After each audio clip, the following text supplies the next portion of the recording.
Welcome to Desperately Seeking the 80s. I am Meg. I'm Jessica, and Meg and I have been friends since 1982.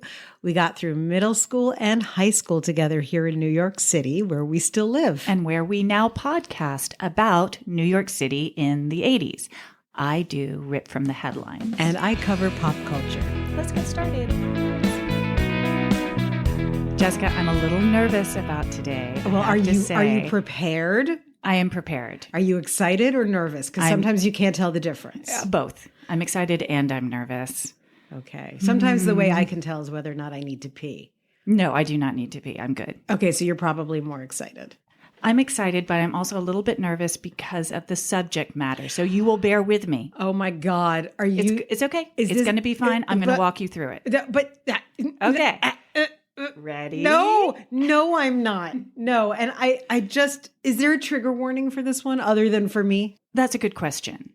When we get there, we'll talk about it. Okay. By talk about it, do you mean say, we're going to do a trigger warning? It's a complicated situation. You know what? It's not straightforward. I am not going to backseat. It's controversial. Podcast. Thank you. Okay. I appreciate that. Mm-hmm. My engagement question for today is what kind of after-school activities did you do? This doesn't sound good already. I like to get into vans with strangers with candy. Okay, am I cutting to the chase? Did you take piano? Okay, during our tenure in the 80s, I was with you in Glee Club. Oh my God, I didn't even put Glee Club on my list. Isn't that funny? Yes, we were in Glee Club together. I was traumatized in Glee Club, as were you. I was indeed. And we traumatized others, which is something I've heard about in adulthood only. I think, I don't know. Anyway, so among the many, horseback riding. Okay. Dance class. I did lots of plays after school myself. I kept myself busy. One after school play at Browning. I did Le Bourgeois Gentilhomme. And they never washed the costumes. It was disgusting. Oh, and one boy got a hard-on stage. I will never forget that. Don't name him. I couldn't if I tried, the poor thing, but it was awkward. Anyway, so let's talk about after-school activities. Okay. My sources are a Newsday article from 1989, a New York Times article from 2013, and do you remember Andrew Jarecki? Yes. He is the documentary man, the guy who did The Jinx, and he also was the guy who did Movie Phone. He was the voice of the movie. He was the voice. Oh, you mean he was the voiceover he was the guy? Actual. Oh, he started welcome to Movie Phone. Yeah, and he started Movie Phone. It was his company, and he was the actual voice. Genius. I know. So yes, I'm familiar with his work. All right. Well, I pressed 1 for Romancing the Stone. He also did a documentary called Capturing the Friedmans. I know about that. Well, let me catch everyone else up. Okay. In 1987, Arnold Friedman was a 54-year-old married father of 3 teenage boys living in Great Neck, Long Island. He'd been a super popular science teacher for 26 years at Bayside High School in Queens. When he retired, he started teaching computer classes to neighborhood kids in his basement. In the basement? All right, already. That's my basement is my trigger word. All right, go ahead. I'm sorry. Just hold on for a minute because it's a complicated story. Okay. His whole life came crashing down right before Thanksgiving in 1987 when a government official knocked on his front door. 3 years earlier, so back in 1984, U.S. Customs officials had checked a small package in a plain brown wrapper. Inside was a magazine from Holland addressed to Arnold Friedman, and it was called Boy Love. Oh, God. It featured low-budget color photos of nude boys and graphic pictures of men having sex with children. Oh, for fuck's sake, Meg. Honestly, really? Okay.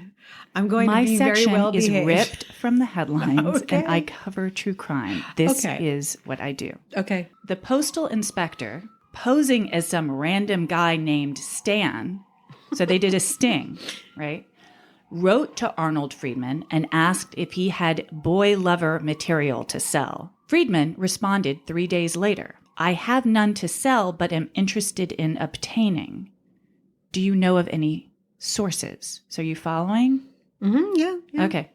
And they started a correspondence, which culminated with Arnie sending Stan a magazine called Joe and His Uncle, with the handwritten note, Stan, enjoy, Arnie. When the government officials and the Nassau police raided his home in 1987, they found a foot-high stack of child pornography secreted behind a piano in the living room and child-sized dildos in the cabinet. They also found a list of boys aged 8 to 11 who were enrolled in his after-school computer classes. Any questions?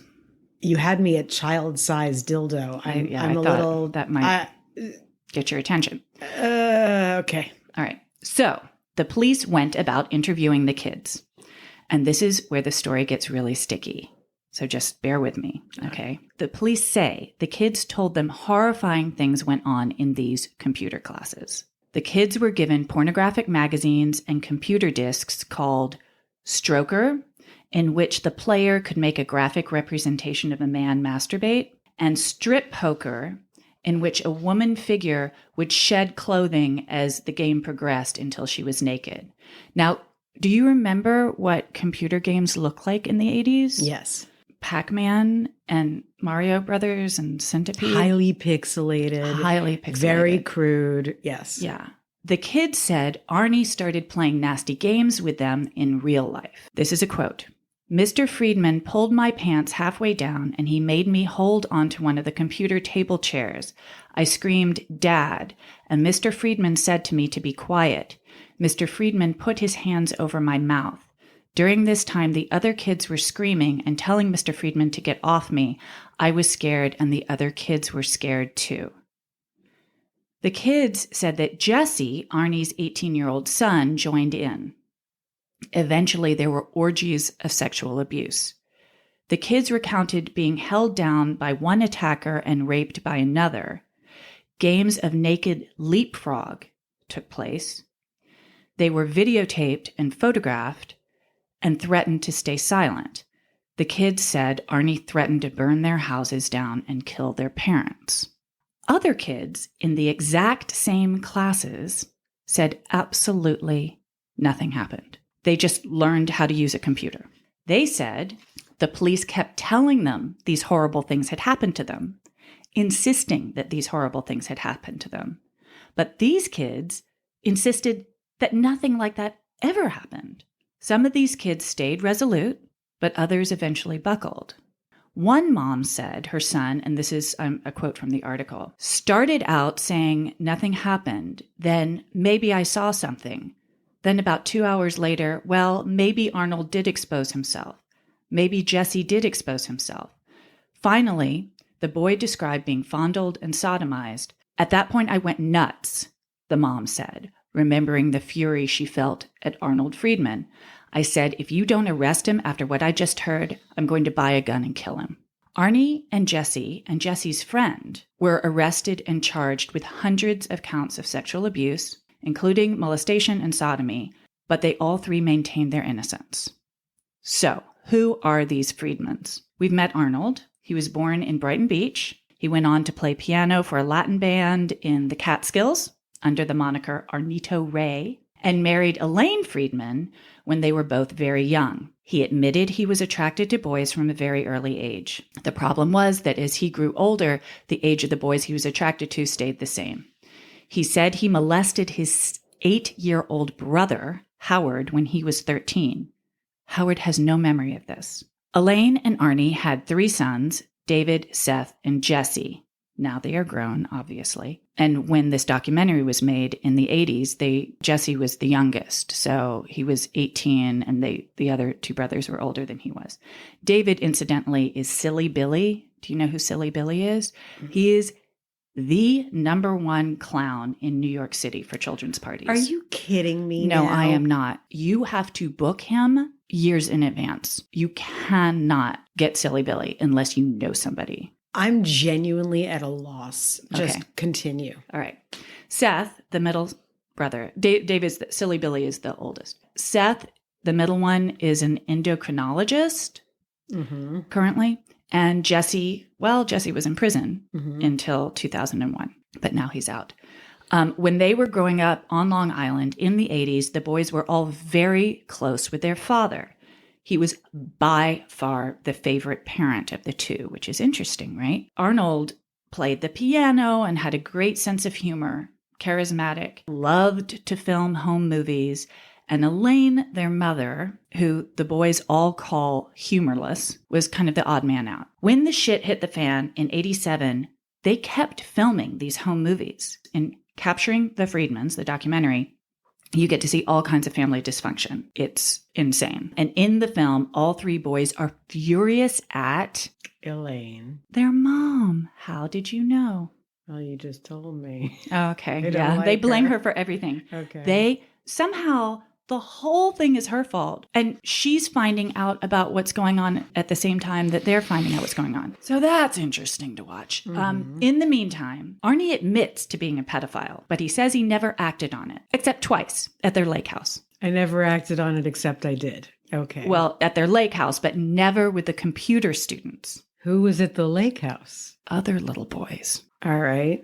Okay. In the meantime, the parents in Great Neck have understandably gone ballistic, and they are sending their traumatized kids to therapy where they are hypnotized to remember what happened to them, because some who are saying nothing happened to me, and then they're hypnotized to recover these memories, right? Okay. And the molestation stories keep growing in intensity. One boy claimed that in a 10... Wait, is this under hypnosis? Yeah. Okay.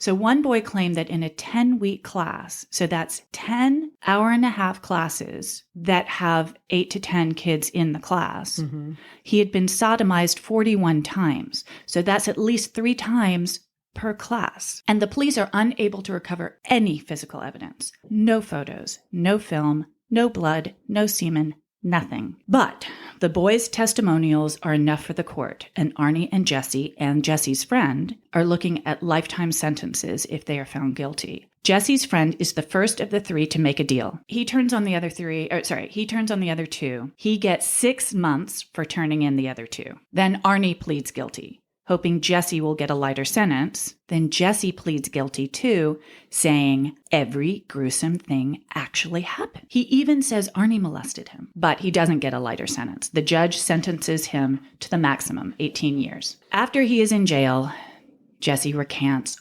all of his confessions. He now says his lawyer convinced him to say it was all true so he would be treated better in jail. Jesse's friend recants too, saying he was pressured to take the deal. Arnie committed suicide in jail and left his life insurance money to Jesse. Elaine remarried, and David, Silly Billy, changed his name. He's still known as Silly Billy, but he changed his last name. Many of the adult men who claimed abuse have since recanted. Many still insist they were subjected to horrific sexual abuse. So it's very controversial. Do you want me to keep talking? Keep talking. Okay, yeah. That's quite a twist at the end, Meg. It's a lot, right? It's a lot. That's a big question mark now hanging over this. It's a huge question mark. And what's the scuttlebutt amongst legal scholars and journalists? And it depends on who you ask. So there's no majority viewpoint. I don't know about majority. Let me do my little note on something that was happening in the 80s all over this country, the satanic panic and daycare sex abuse hysteria.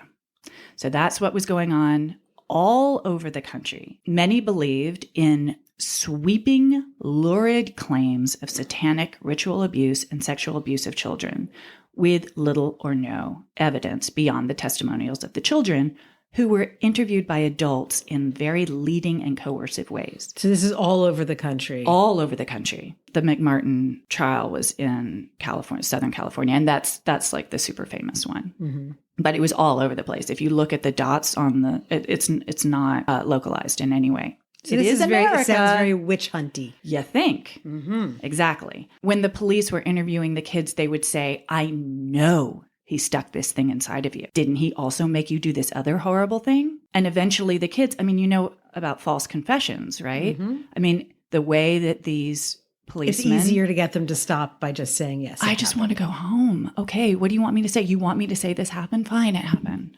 And the Friedman case is particularly problematic because Arnold was a pedophile. So did something happen? Probably something happened. But I don't necessarily think naked leapfrog happened. Right? Because it just seems impossible that naked leapfrog. Well, why does it seem impossible to you? There wasn't enough space in the room to begin with. I have a question. Did the parents ever note, before anything came out, were the parents noting any change in their kids' behavior? No. So the kids were totally business as usual. Until the magazine was discovered. Is there any data on how frequently kids who have been interfered with do display some kind of disturbance prior to the whole thing coming out? See, that I cannot tell you. I do not know that. What I was going to say, though, is that these were hour-and-a-half classes with a bunch of kids. And the allegations that are being made are actually impossible. Now, that doesn't mean that something didn't happen. It just means that what they were ultimately accused of could not have happened. And how many kids were in a class? Like 8 to 10. What I'm about to say has nothing to do with reality because I don't know what happened. Neither do I. And this is not casting aspersions on the kids or anyone who has ever suffered this way. Of course. But I remember being 11, 10, and in a room with 7 to 9 other kids, there would have been a lot of screaming and carrying on and, running out of there. No matter how many threats there were, kids are unruly. It's hard to imagine the allegations that they made happening. You mentioned Salem witch trials. Mm-hmm. I read something really interesting that said hysteria tells true stories falsely. Oh, interesting. Right? Great quote. I think so too. So if you think about it, like, were kids being protected from sexual predators in the 80s, in the 70s, and the 80s? Not as much as they should have been. But a lot of the abuse was happening in private. Well, I would imagine that most sexual abuse of children happens in private. But what we're talking about? Oh, it's public. It's it's a whole group of people. It's orgies. It's ritual. They're a group of people in one room.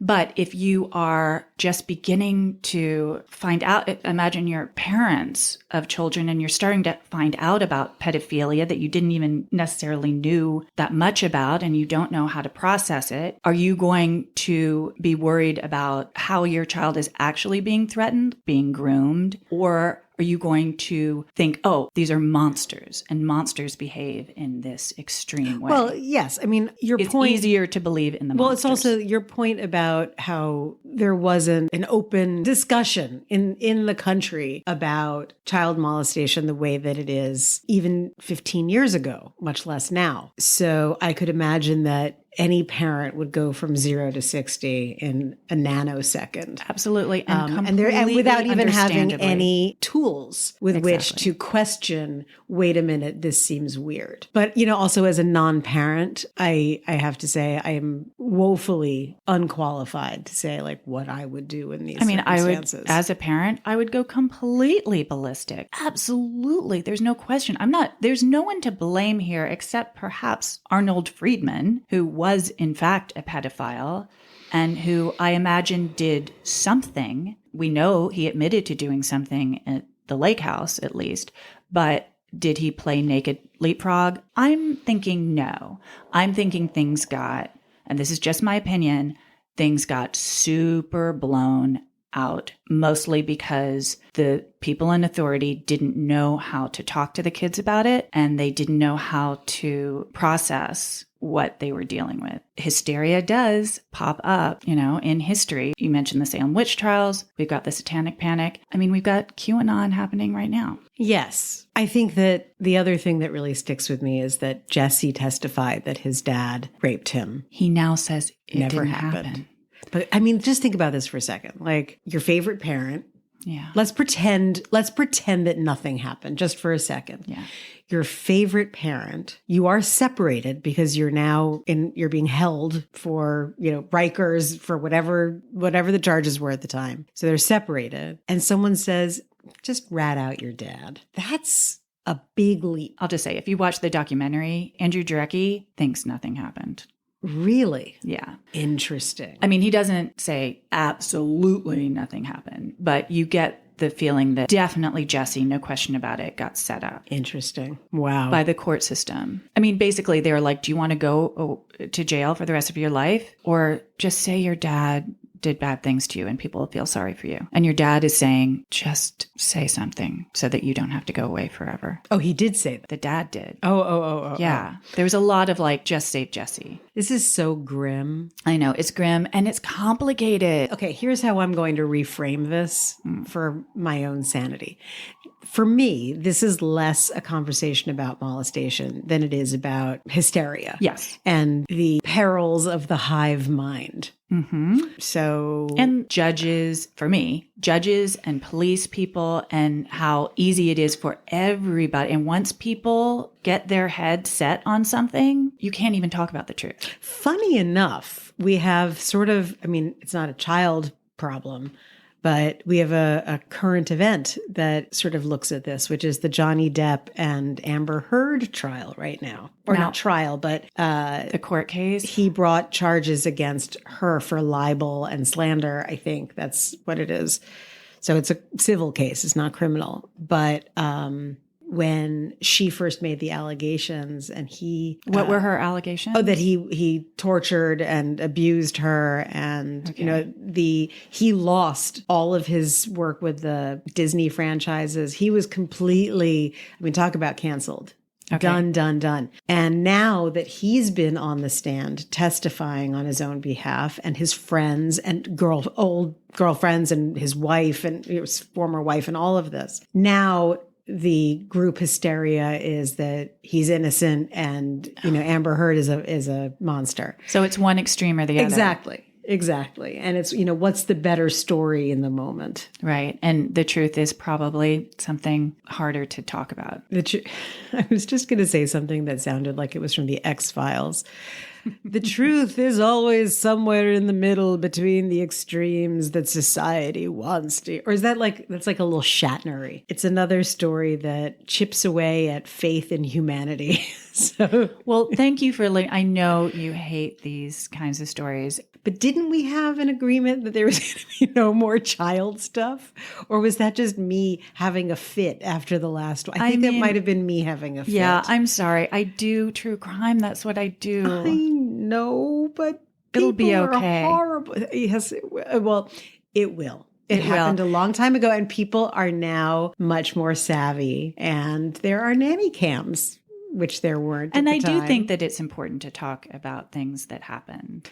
You know what, Meg? You're absolutely right. That is the ultimate way to shut down my squeamishness. I will absolutely take your feelings into account. No, don't. But I'm still going to tell the gruesome stories. I'm sure I'm a very small demographic. Air the filth. No, wait till next week. No, that's not funny. And we're back. Yay. Do we want to have any follow-up on what we just experienced? Or are we ready to go forward Let's move forward into the land of less intense? Okay. All right. So, oh my God, Meg, what happens when you live in the San Fernando Valley? You start talking like that. What do you call it when you talk? Yeah, gag me with a spoon. So today we're going to talk about Valley Girls? Valley Girls. Oh my God. So, what do Valley Girls have to do with New York City? You ask. Well, the movie? No. Oh, okay. Okay. Well, let's pull back for a moment. Sure. Interestingly, we talked about the Preppy Handbook. Yes. And the wave of prep that swept the nation in 1980. Well, 1982 was the year of the Valley Girl. It's also the year that we met. Although neither one of us said, you're so grody.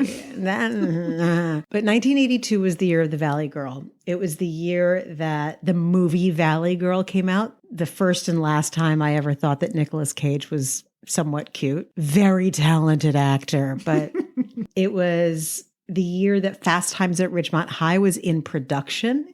And Fast Times was released in 1983. And Cameron Crowe's book, which, by the way, is really hard to find. Oh. And it is incredibly good and really worth reading. He went undercover as a high school student. That was published in 1981.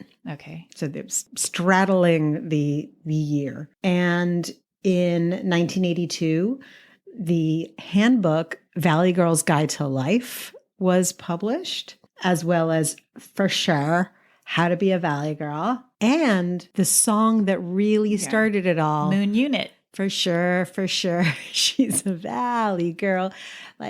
So that was 1982. Right. So that was Frank's, actually, Moon Unit sang it, but it was Frank Zappa's song. So, well, yeah. I mean, when I said, what does it have to do with New York? I would never have known that it even existed except for the movie and the song.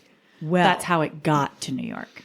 Well, I wound up having some incredibly good luck. I don't really go on Facebook that much anymore, but I'll admit there are a couple of people who I'm friends with on Facebook, who I'm friends with because I've always loved their work and I'm a bit of a fangirl. Mm-hmm. And one of these people is Mimi Pond, who is a very, very well-known cartoonist and writer and generally brilliant, amazing woman. And she's now in LA, and she's married to the equally talented artist Wayne White. And Mimi, so there I was looking up these books, and I looked up the Valley Girl's Guide to Life, and lo and behold, Mimi wrote it. Oh my goodness. And I was like, okay, what's the story here? So very graciously, Mimi got on the phone with me and explained the New York City Valley Girl connection. Okay. Oh, I'm very excited. In 1982, when Mimi was 25 years old, she came to New York to establish herself as a cartoonist. Okay. And she got a bunch of jobs illustrating and cartooning for the Village Voice. And she was living, and this, dovetails with a lot of the other stuff that we've talked about. She was living in the East Village in a total dump. I think she said it was on 5th Street and Avenue B. Woof. Yes, indeed. No. Okay. Indeed. So it was not, That's scary. There was nothing cute about it. No. But she, was making a name for herself and doing very well. And living, she told me that living in the East Village really was very much like what we described, and that it was all of the artists living there because you could basically live in next to a squat dump for 5 cents. Mm-hmm. And that there was a really great, thriving artists community. I asked her if she ever went clubbing, and she was like, ugh, no. But there were lots of artists who would congregate at bars and hang out. So that was her scene. Yeah, they were much cooler, and they were downtown, and that was that. And just as a side note, Mimi, among her many accomplishments, Mimi wrote the very first full-length episode of The Simpsons. Oh, wow. And her husband was the set designer and puppeteer for Pee-wee's Playhouse. Whoa. So these are some very interesting people. Yes. So there was young Mimi. She got a phone call sort of out of nowhere from an editor at Bantam Doubleday Dell. I think at the time in 1982, it was still just Dell Books. Mm-hmm. And this editor, whose name was Gary Luke, said, "You're funny, you're interesting, you're smart. What do you got?" And she didn't really have anything that was a book in her at the time. No problem. He kept his eye on her. So I guess maybe she got to New York in maybe this is more like she got there in 80, 81. Soon after, she gets another phone call from Gary Luke. "Come in. I think I have something for you." And he likes her because of her cartoons. Right. And she's funny. She's very witty. She does the writing along with the cartoons. She's the whole package. Yeah. And the Frank Zappa song had just come out. So this editor at one of the biggest publishing houses in New York City says, let's do a book quick so we can capitalize on this because this is going to be a big craze. And where did she grow up? Good question. She grew up in San Diego. Okay. But she had no knowledge of these girls. All right. She was completely not even remotely associated with that type of girl, much less Los Angeles and the Valley. So she had no idea. So he said, you do this. This will be a really good project. She's like, okay, I know nothing about this. What do I do?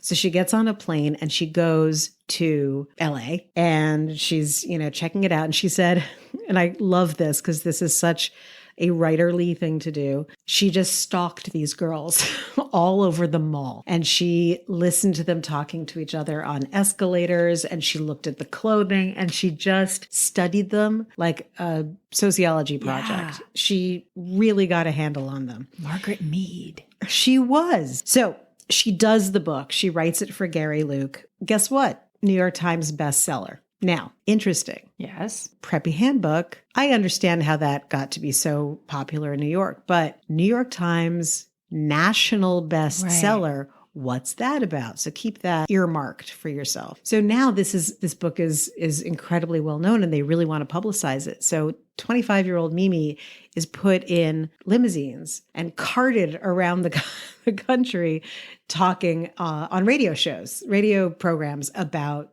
the book. But one of the things I love about Mimi is she has a slightly cranky, misanthropic little twinge to her. So the idea of her having to associate with all of those DJs and all of just the masses would have been probably horrible for her. Oh, and by the way, I failed to mention one of the other big Valley Girl things of the 80s. In 1982, our good friend Sarah Jessica Parker, wife of Matthew Broderick of the Matthew Broderick garbage bag plan aforementioned. Yes. Thank you, Regina George. She was in the children's chorus at the Metropolitan Opera, along with our friend of the podcast, Nick. Oh. And he remembers that she left the chorus saying, I got a show. Square pegs. Yes. Yes. Square pegs. Which you can't. I don't pegs. think you can find it. I've tried to find it and I can't find it. I found it a while ago. But for those who don't know what it is, Square Pegs took place in Los Angeles and it was basically like Freaks and Geeks. I was going to say. But the earlier version. And there was a new wave kid called like Johnny Cool or something insane. There was Muffy Tepperman, played by Jamie Gertz, who was the perfect girl. And Sarah Jessica Parker and her, I forgot the other one's name. They were the nerds. Mm-hmm. Lauren was the name of the other character. And there was like a greaser type. And my favorite, what's her name? Tracy Nelson played she was Jennifer, a popular girl. Yes. Jennifer, I think DiNuccio, who was how do you remember that? Who was crazy. A Valley Girl. Exactly. This is my curse. But it's unlike Freaks and Geeks, which was retro. This was at the time. This was absolutely at the time. Yeah. So that's 1982. And if you can find it, I really recommend I'm going to look for that you watch it because I remember it was amazing. It's a perfect time capsule and it was a really, really smart show. I think it falls into that category of brilliant but canceled. I think it only had like 2 seasons, maybe. Okay. I don't know, 1 or 2. So there's Mimi, and she is now a New Yorker, sent out into the wild by a New York editor. Mm-hmm. And, and this book is a gigantic hit. I was like, Mimi, what I don't understand here is I know that in New York, and on the East Coast, we were sort of delighted by how self-referential the Preppy Handbook was. And I can't really understand why it took off across the country. So why do you think Valley Girl stuff became so ubiquitous that now the pattern of upspeak, the hallmark of Valley Girl, the Valley Girl accent, oh my God, everyone goes, oh my God. What? I was walking across the street. How did this catch on? Why did this catch on? And she said something that absolutely blew my mind. She said it was the first pop culture creation that was entirely about teenage girls. And it created a community and a shared point of reference for girls around the country.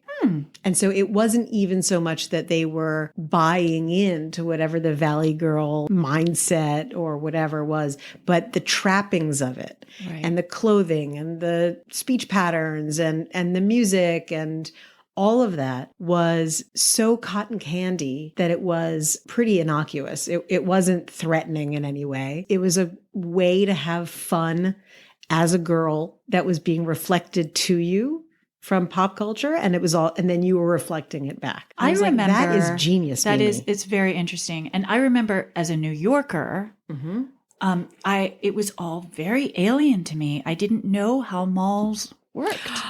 Okay, so so as I said, she was stalking them in the mall. The mall, for those of you who don't know, was the epicenter of Valley Girl life. And if you see the movie or, really read any of these books that I've mentioned, they don't even exist without the mall. And the mall was the gathering center for all kids. Watch Fast Times at Ridgemont High. They all have their jobs in the mall. Right.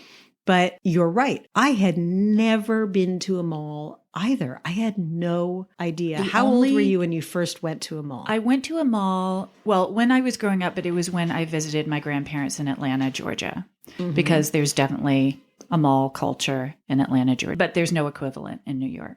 No, there just isn't. There's a department store. But no one hangs out at the department store. No, I'm saying like the largest store. It's just a store. It's not a mall. So where did we hang out? What's our equivalent of the mall? Coffee shops. Yeah. I mean, there were places that we hung out, but not that kind of... it wasn't like there was an alternate village reality for teenagers. Right. We were amongst the adults. Yeah. We were wherever the people were. What was your impression of the mall when you first saw it? Ooh, I kind of thought it was cool because there are like places you could go play video games and you could buy things. I mean, I loved it. And I hung out with my friend Pam Riddlemeyer, Pam, who grew up in Atlanta, and she was sort of my best friend when I went to go visit my grandparents. And she would give me a tour of mall life in Atlanta. And I thought it was really cool.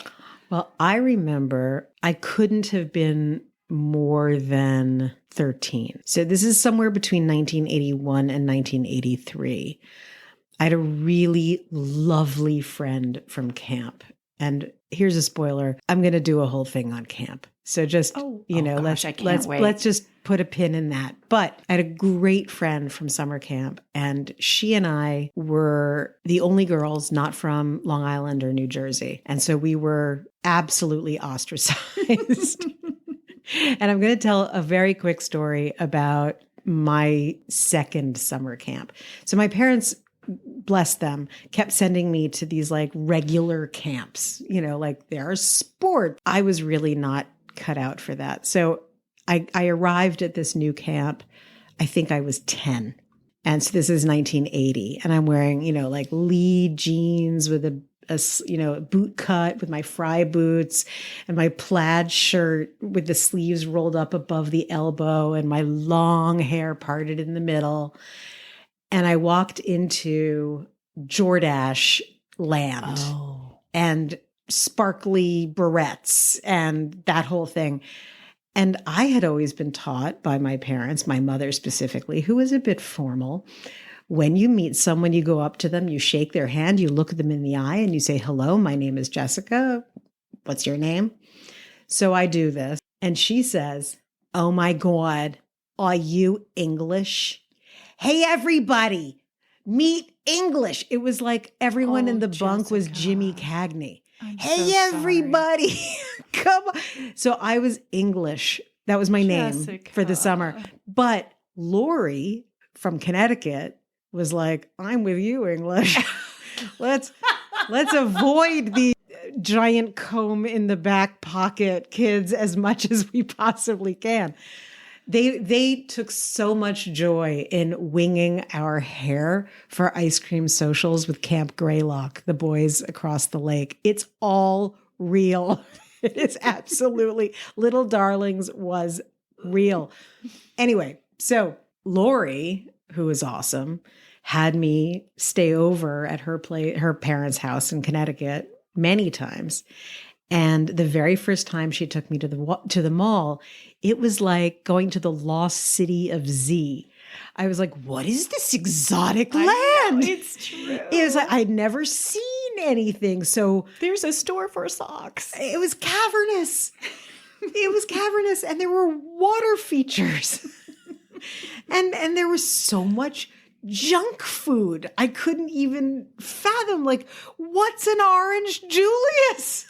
I couldn't get it.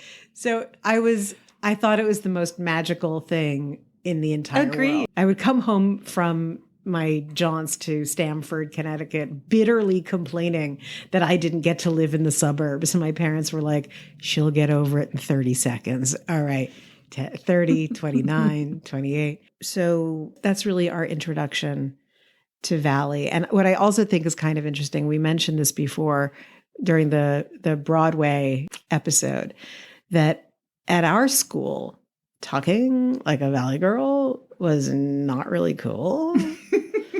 And instead, we had this craze where we were all talking like Jackie Mason. You know, yet again, proof that New York is not the world. New York is a very, very weird place.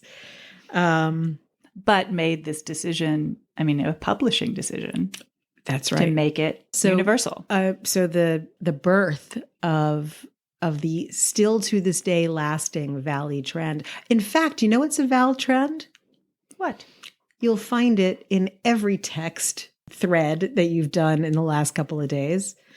My God. OMG. Mm-hmm. There you go. That's the birth of that. So that's Valley Girls. And thank you so much for listening. Jessica, that was amazing. I don't know if it was like amazing, but it wasn't too. We've come to the conclusion of yet another episode. And, I've noticed that in the last couple of episodes, what we talk about has a crossover. Like there's some connection between the two topics. What is the crossover this time? I'm wondering. I don't know if there is. The only thing I can think of is that, oh my God, those girls from camp were from Long Island. Okay.